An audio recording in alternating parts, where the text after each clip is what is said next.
much, Mr. Ramirez. Professor Weissman. Good morning, Chairwoman Lofgren, Ranking Member King, Chairman Nadler, and members of the subcommittees. My name is Deborah Weissman, and I'm a professor at the University of North Carolina School of Law, and I'm a co-author of a report entitled The Policies and Politics of Local Immigration Enforcement Laws. The report focused on implementation of the 287G program in North Carolina and the impact on our communities when local law enforcement agencies undertake immigration enforcement duties, and I thank you for the opportunity to appear before you today.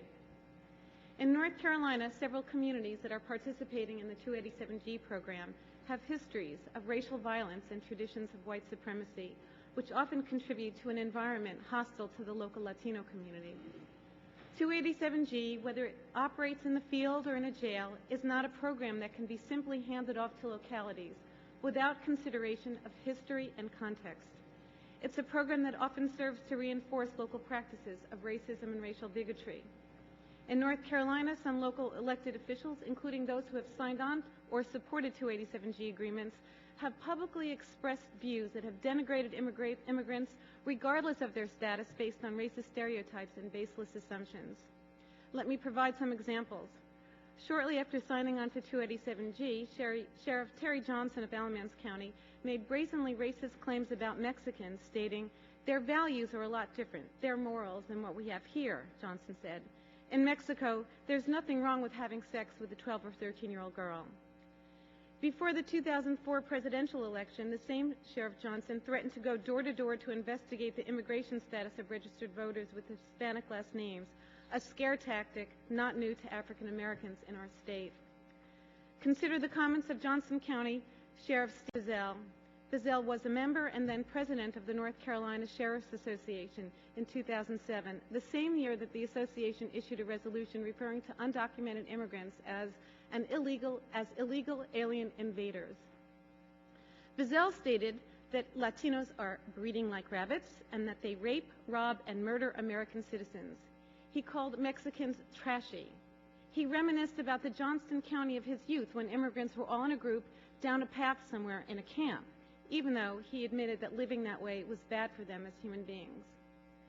Through 287G agreements, deputies and officers across the state who may be led by Sheriff Johnson or influenced by Sheriff Bizzell have the resources and virtually unfettered authority to act on a discriminatory sentiment that they've espoused.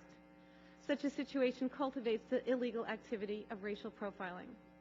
Just last month, hate groups were invited to join in the battle over whether counties should sign on to 287G, and this was not the first time that hate groups have been implicated in North Carolina's response to the increasing rates of Latino immigrants.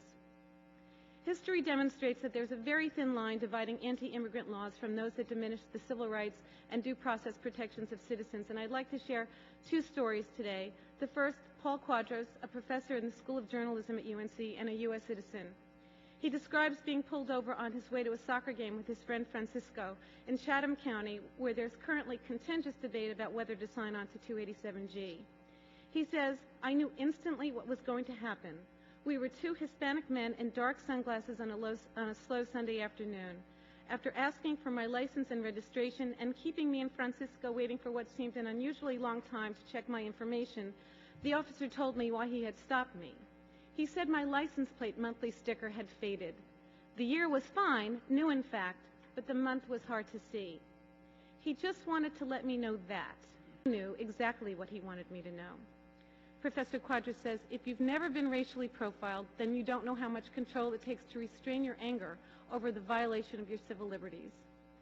Another example is that of a woman I will call E, a naturalized U.S. citizen who complained to her employer in Alamance County of significant mistreatment and discrimination at work.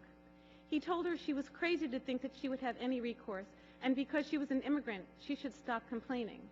He referred to the passage of 287G as an indication of her lesser and vulnerable status. And this is not the only example of immigrants whose legal rights are blunted because of this program.